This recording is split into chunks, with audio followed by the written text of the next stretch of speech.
मेरा नाम जयप्रकाश सिंह है और मैं बहुजन समाज पार्टी का पूर्व राष्ट्रीय उपाध्यक्ष एवं नेशनल कोऑर्डिनेटर हूँ। रहने वाला मैं नोएडा के क्षेत्र में गौतम बुद्ध नगर के अंदर माननीय बहन जी के पैतृक गांव बादलपुर के पास में 3 किलोमीटर पे गांव पड़ता है साहब, वहाँ का रहने वाला हूँ। और इस समय हम लोग वर्तमान में कांशीराम विचार यात्रा लेकर के चल रहे हैं, जो कि पूरे उत्तर प्रदेश की 403 विधानसभा में जाएगी और माननीय बहन जी को यानी कि 5वीं बार बसपा सरकार बनाना उसका उद्देश्य है। हमको जानकारी मिली थी माननीय बहन जी के माध्यम से कि यहाँ पर जो है साहब कांशीराम जी का 15वां परिनिर्वाण दिवस सेलिब्रेट किया जा रहा है। तो आज मान्यवर साहब कांशीराम स्मारक स्थल पर माननीय बहन जी सभा को संबोधित करने के लिए आई थी, श्रद्धा सुमन अर्पित करने आई थी। उसी के लिए हम लोग इस देश में हम लोग इसी स्थान पर लाखों लोग इकट्ठा हुए, तो उसी के तहत हम लोग यहाँ पे आए थे। आपकी यात्रा कहाँ से शुरू होने वाली है और कहाँ किस तरह से वो यात्रा काम सर, वो यात्रा शुरू हो चुकी है 19 जुलाई को माननीय बहन जी के पैतृक गांव बादलपुर से माननीय बहन जी के पैतृक निवास बादलपुर के पैतृक निवास पर के ऊपर सबसे पहला झंडा बीएसपी का लगा करके उसकी शुरुआत 19 जुलाई को हो चुकी है।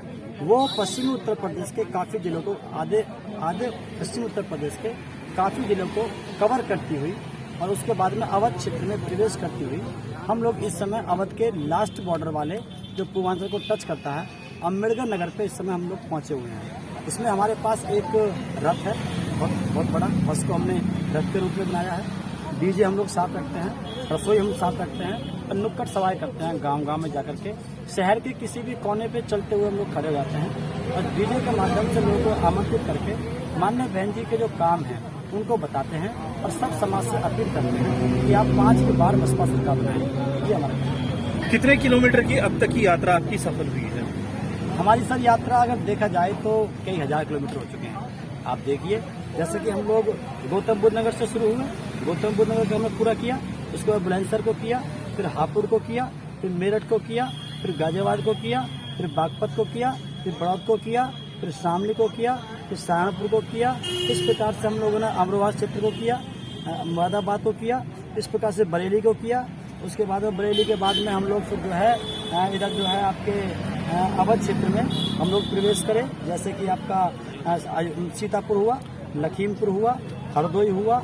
इसके बाद हम इस समय वर्तमान में हम लोग जो आपके अम्बेडकर नगर जिले में हैं और इससे पहले हम लोग कर चुके हैं फैजाबाद, अयोध्या। तो सर, ये जो आपने इतना सफर तय किया, इस सफर में तकरीबन कितने लोगों का मत परिवर्तन कर पाए आप? हाँ, बहुजन समाज के लिए इससे 2 आउटपुट निकल के आए। नंबर 1, लोगों का ये कहना है कि जो लोग अपने घर पे बैठ चुके थे, किसी वजह से निराश थे, उनको एक नई एनर्जी मिली। और यूथ जो था, जो किसी वजह से भटक रहा था, अन्य छोटे छोटे दलों के अंदर उनका मन बन रहा था और जो दूसरी पार्टी के भी जो सोच रहे थे वो भी सब रुक चुके हैं इस समय। तो अगर देखा जाए तो इससे कम से कम 40% जो है इजाफा हमने मनोबल को बढ़ा के दिया है और लगभग इस यात्रा को हम कंप्लीट करने के बाद कम से कम 8 से लेकर के 10% वोट का इजाफा हम केवल इस यात्रा से बढ़ा के देंगे। 22% इस समय वर्तमान में बसपा के पास वोट बैंक है। लगभग जो है 8-7% वोट हमारा इससे होगा और जो है जो एंटी भाजपा जो माहौल चल रहा है उस सबको जोड़ते हुए किसानों का जो मुद्दे चल रहे हैं, एंटी ब्राह्मण जो हत्याएं हो रही हैं, हिंदू जो हत्या हो रही है, मौर्य समाज है, यादव समाज है, संजाति जो हत्या हो रही है, उनको सबको जोड़ा जाए तो एंटी उसके तो भाजपा के सामने सबसे बड़ा विकल्प के रूप में जो बीएसपी उभर के आ रही है। तो जैसे 2007 से पहले बहुत दिन से तक पूर्ण बहुमत की सरकार नहीं बन पाई थी, लेकिन माननीय बहन जी ने 2007 में पूर्ण बहुमत की सरकार बना के उस रिकॉर्ड को तोड़ा। ठीक उसी प्रकार से जो आज भाजपा के पास जो 40% वोट है, उस रिकॉर्ड को तोड़ के माननीय बहन जी 44% वोट प्राप्त करके इस रिकॉर्ड को तोड़ने जा रही हैं और बहुत बड़ा जो है लगभग 330 के आसपास हम लोग सीट जीतने जा रहे हैं। तो लगभग 44% वोट हम लोग रिसीव कर रहे हैं। सर, जिस तरह से उच्च वर्णीय लोगों को बहन जी ने अपनी पार्टी में एक अच्छा स्थान दिया, उससे क्या बहुजन लोगों के मन में कुछ खटास पैदा हुई है? नहीं, देखिए, बहुजन लोगों का हमेशा दिल बहुत बड़ा रहा है। आप देखें, अगर हम बहुजन में अगर एससी समाज की बात करें, अगर आप देखें, अगर मंडल कमीशन की बात हुई, साहब कांशीराम ने उस बात को समझा कि मंडल कमीशन जो ओबीसी समाज को मिलना चाहिए, तो एससी समाज तो हम साथ के साथ खड़ा हो गया। उनको पता थी कि हमारे नेता ने जो फैसला लिया है वो बिल्कुल सोच समझ के लिया है। ठीक उसी प्रकार से जैसे ही बहन जी ने सर्वजन की बात करी तो समाज ने तुरंत बहन जी का समर्थन किया कि बहन जी हम आपके साथ हैं। इतिहास में हम पढ़ते हैं तो ब्राह्मणों ने अगर इस मूवमेंट को रोकने के लिए ब्राह्मणों ने काम किया है तो इस मूवमेंट को बढ़ाने का काम भी ब्राह्मण साथियों का हमेशा रहा है। अगर बुद्ध की बात की जाए तो सबसे ज़्यादा ब्राह्मणों ने साथ दिया बुद्ध का। बाबा साहब के कालाराम मंदिर की बात की जाए तो सबसे पहले ब्राह्मण साथियों ने बाबा साहब के सामने अपना सर अड़ा करके पत्थर खाने का काम किया। अगर मनुष्य में तिल जलाने की बात की जाए तो उसमें तिल्ली लगाने वाले ब्राह्मण समाज के थे। अगर हम लोग बौद्ध धर्म की अब पुनर्जीवन की बात की जाए तो राहुल सांकेत्यान जो पांडे जी हैं वो खुद ब्राह्मण समाज से थे। 2007 के अंदर 54 टिकट माननीय बहन जी ने ब्राह्मण समाज को दिए, उसमें से 40 जीत करके आए। रेशियो के हिसाब से सबसे ज्यादा ब्राह्मण समाज के लोग जीत के आए। बहन जी ने जब बहन जी ने स्मारक बनाए तो 40 विधायक ब्राह्मण थे। अगर वो बाहर हो जाते 206 में से तो सरकार उसी समय गिर जाती। लेकिन ब्राह्मण समाज के विधायकों ने कहा कि बहन जी आप मानवता के काम कर रही हैं, आपका काम मानवता कल्याण के लिए है, हम आपके साथ हैं। तो ब्राह्मण समाज का योगदान हमेशा पहले से रहा है। उसी बात को ध्यान में रखते हुए बहुजन समाज में कोई भी निराशा नहीं है, बल्कि उनको पता है कि बहन जी ने जैसा कहा है कि हम परशुराम मंदिर बनाएंगे।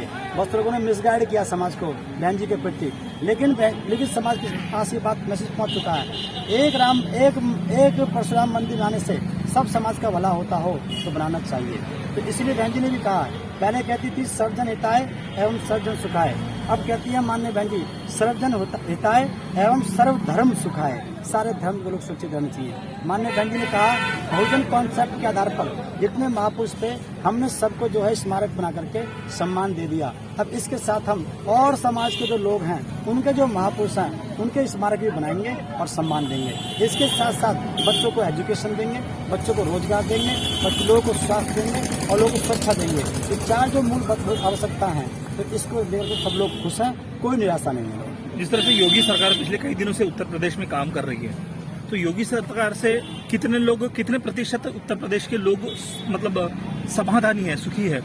देखिए मैं मुश्किल से मुझे लगता है 2-4% की बात तो मैं कहता नहीं हूँ जो उनसे सेटिस्फाई है। वो उनके अपने स्वार्थ हैं, वो उनका अपना मामला है, लेकिन मास बिल्कुल हट चुका है। मास सरकार में आता है, कोई विधायक है, कोई मंत्री है, उसका परिवार है, कुछ है, सांसद है, उनके कोई कोर कमेटी के लोग हैं, लेकिन जो आम जनमानस जो वो बनाता है वो पूरी तरह से परेशान है। अभी हम तो यात्रा लेके हम चल रहे थे तो हम एक हाथ से लोगों को संबोधित करते थे शहर में। एक हाथ का मतलब ये था कि आप बीएसपी को वोट दो। हमारे एक हाथ में झंडा था, एक हाथ से हम लोग को हम आए करते थे।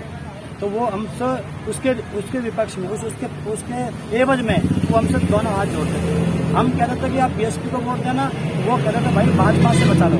बढ़िया समाज भी दुखी है। ब्राह्मण समाज के 6000 ब्राह्मणों की हत्या हुई है जो पूरे 5000 साल के इतिहास के अंदर सबसे पहले हुआ है। ये इसका मतलब सब ये है कहने का कि मोदी जी, अमित शाह, अडानी, अंबानी, ये चारों लोग, ये 2 लोग देश को बेच रहे हैं, मोदी जी, अमित शाह, और 2 लोग खरीद रहे हैं, अडानी, अंबानी।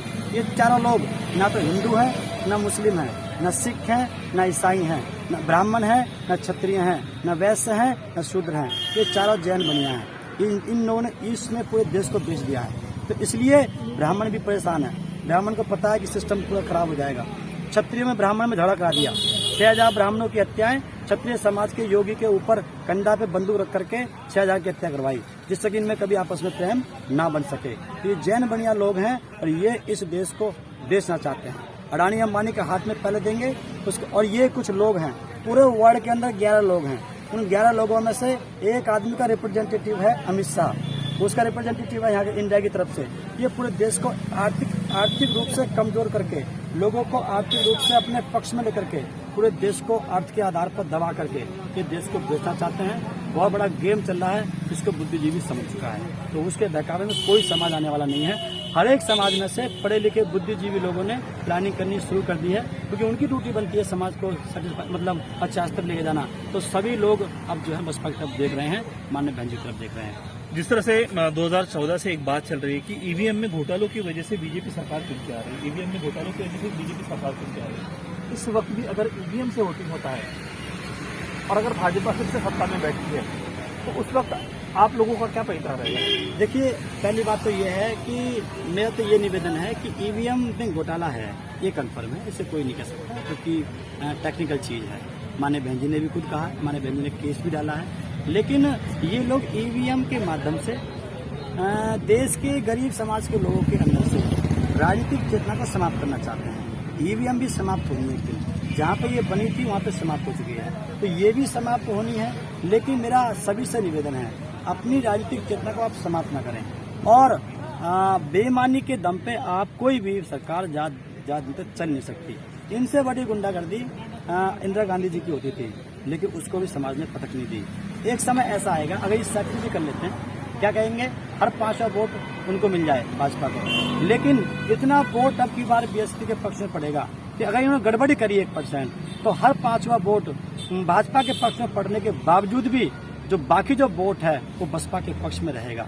इस आधार पर हम जीत पाएंगे। जैसा 19 सीट हम पहले जीते हैं, इन्होंने पूरी पुरानी करी, और उसकी भी एक सीमा है, ज्यादा करेंगे तो लोगों का सबर टूट जाएगा। तो लोग समझ रहे हैं कि भाई जब कोई वोट ही नहीं दे रहा है तो जीत कहाँ से गए। तो इस आधार पर, लेकिन पिछली बार वोट मिला था, शायद झूठ के आधार पर मिला हो, लेकिन अब की बार ऐसा नहीं हो पाएगा। अब की बार ईवीएम में सुधार भी हुआ है और ईवीएम में गड़बड़ी के चांस नहीं है अब की बार, और जो है सब समाज जो है साथ है। और अगर इसके बावजूद भी इन्होंने कुछ किया तो एक समय ऐसा आएगा कि लोग अपने गांव में से, स्कूलों में से जो सेंटर होते हैं, बूथ सेंटर, इसमें से ईवीएम को निकाल के बाहर फेंकेंगे। हम लोग कोई भी बेईमानी के दम पे ज्यादा हम लोगों को चल नहीं सकता। जैसे कि आपने थोड़ी देर पहले कहा कि बेईमानी के दम पर इन्होंने इसके पहले भी सत्ता हासिल की है, हो सकता है इसके बाद भी कुछ नए जुमलों के साथ लोग सत्ता हासिल कर लेंगे। देखिए, जुमला एक अलग चीज है और बेईमानी एक अलग चीज है। जुमला का मतलब है कि आप किसी को जो इंस्पायर कर रहे हैं, आप किसी को इन्फ्लुएंस में ले रहे हैं, तो जुमले वाला दौर तो चला गया, क्योंकि लोग समझ गए। वो भी जैसे बेईमानी के दम पे ज्यादा लंबे समय तक नहीं चल सकते, ऐसे ही झूठ के दम पे भी ज्यादा नहीं चल सकते। तो झूठ और बेईमानी दोनों खत्म होने वाली है। ऐसा लोग, तो कितने प्रतिशत लोग यहाँ के जागरूक हो चुके हैं कि सत्ता पक्ष में जो बैठे लोग हैं वो झूठ और फरेब का सहारा लेते हैं और अब इनसे दूर रहना चाहिए, ऐसा कितने प्रतिशत लोगों में जागृति हुई है? देखिए, इस देश में इस समय जो अवेयरनेस या जो मीडिया का काम है, वो इस समय सबसे ज्यादा सोशल मीडिया और यूट्यूब चैनल कर रहे हैं। मेन स्ट्रीम मीडिया को कोई देखने को तैयार नहीं है। मेन स्ट्रीम मीडिया को कोई देखने को तैयार नहीं है, क्योंकि उसको पता है कि वो उन्हीं के प्रभाव में है। और जिस प्रकार से यूट्यूब चैनल और जो है हिसाब से जो काम कर रहा है, लगभग 80% लोग जागरूक हो चुके हैं। इसलिए जैसे कि अभी वहाँ पे लखीमपुर में वो जो कांड हुआ, उसको उनकी मीडिया ने क्या दिखाया कि भाजपा के लोग मारे गए, जबकि मारे गए किसान थे। तो इसलिए इनका विश्वास टूटता जा रहा है। और मैं दावे के साथ कहता हूँ, अगर इसी प्रकार से मेन स्ट्रीम मीडिया चलती रही तो इनको कोई ऐड देना बंद करेगा।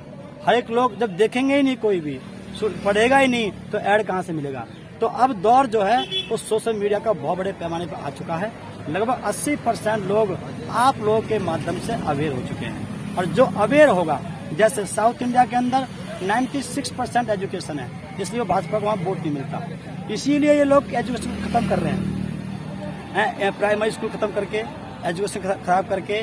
क्यों? जिससे कि आज मैं जाता हूँ ग्रामीण क्षेत्र में, मैं बोलता हूँ कि आप लोग हाथ उठाओ, कितने लोगों ने इंटर पास किया है, तो मुश्किल 4 लोग उठाते हैं। मैं समझ गया, इसका मतलब ये लोगों को अनपढ़ बनाना चाहते हैं। अनपढ़ लोग उनको वोट डालेंगे, लेकिन बहन जी शिक्षा देना चाहती है। तो ये लोग जो जागरूक हो चुके हैं, वो उनमें से कोई उसको वोट नहीं देगा भाजपा को। अभी स्थिति ऐसी है कि भाजपा के कुछ पदाधिकारी जो है, अच्छे नेतागण, मैं माफी चाहूंगा, बीएसपी के अच्छे नेतागण पार्टी से थोड़ा अलग हो गए हैं। इसके पीछे की वजह क्या है? देखिए, दूसरे पक्षों में प्रवेश कर रहे हैं। हाँ, देखिए, वो तो जो है साहब कांशीराम कहते थे कि जब तक पुराने पत्ते नहीं जड़ेंगे तब तक नए पत्ते नहीं आएंगे। ये वो लोग हैं जिन्होंने यूथ को आगे से बढ़ने से रोका था। मेरे सामने की बात है, बहन जी ने कितनी बार मेरे सामने नेताओं से कहा कि आप लोगों की वजह से यूथ लीडरशिप में दिक्कत आ रही है। मैं बड़ी मुश्किल से कहाँ से बच्चों को निकाल के लाती हूँ, उनको जिम्मेदारी देती हूँ, तुम उनके खिलाफ हो जाते हो।